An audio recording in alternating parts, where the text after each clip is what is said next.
Member for Prince George Valemount. Thank you very much, Mr. Speaker. The saddest debates that take place in this legislature are debates that imply that if we disagree about policy, that we don't care about people losing their lives in British Columbia.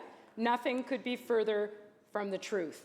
And to the member who just spoke, I shared the experience of that committee, and let's tackle head-on exactly what the committee said.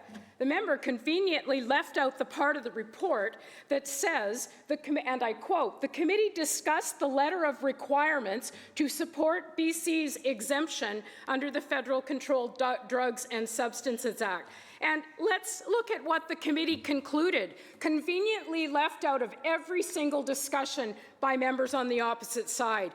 Committee members recognized that there is preliminary work that must be done to support the implementation of decriminalization. Let's look at that list, because the members on the government bench have failed on every single requirement that they promised to do. It says there must be improved access to health services. No. Providing law enforcement training and guidance. Not done. Undertaking meaningful engagement with Indigenous people. Undertaking continued consultation. Law enforcement, racialized communities, other key stakeholders. How about this one? Leading effective public awareness and communications and conducting comprehensive monitoring and evaluation. Not one member on that side of the House can get up and say that every one of those requirements have been met. And that is why we are opposed to the current situation in British Columbia. And let's look at the timing, Mr. Speaker. Let's look at what actually happened. The terms of reference for the Health Committee were released on April the 4th of 2022. The report was tabled in the legislature on November the 1st, 2022. Guess what happened in between? What happened in between was that on May 31st, 2022, the committee had barely started its work. Guess what happened? The previous provincial minister for mental health and addictions got together with the federal minister and had a press conference. Before the committee even finished its work, the federal government agreed to give this government an exemption. So for this group of MLAs to stand up and use the Health Committee report, shame on them.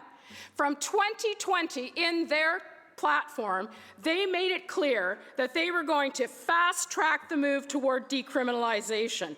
And they planned that move to decriminalize as far back as a snap election called in the middle of a pandemic.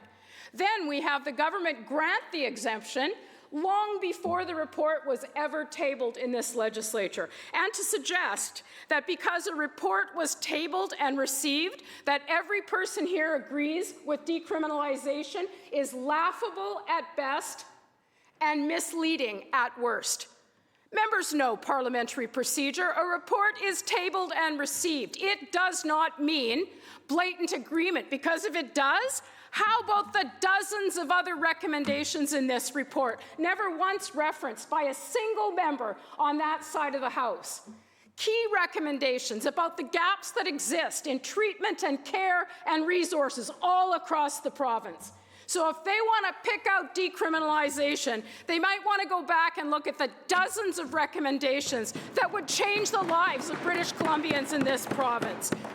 This isn't about who cares more. This is about an experiment that is not working. We've had members stand up and say over and over again, decriminalization isn't going to save lives. Well, boy, is that in contrast to the press release they issued.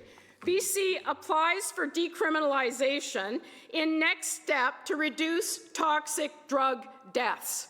It is not working. It is not working. We see people being impacted in hospitals and communities right across the province. Maybe the members would like to stand up and suggest whether or not families should have to remortgage their house to get treatment. Well, I know this. We have a plan that will focus on recovery and treatment and education and prevention. I also know this. It takes a government that is bold and has convictions to look back, recognize that this isn't working, and do the right thing for British Columbians.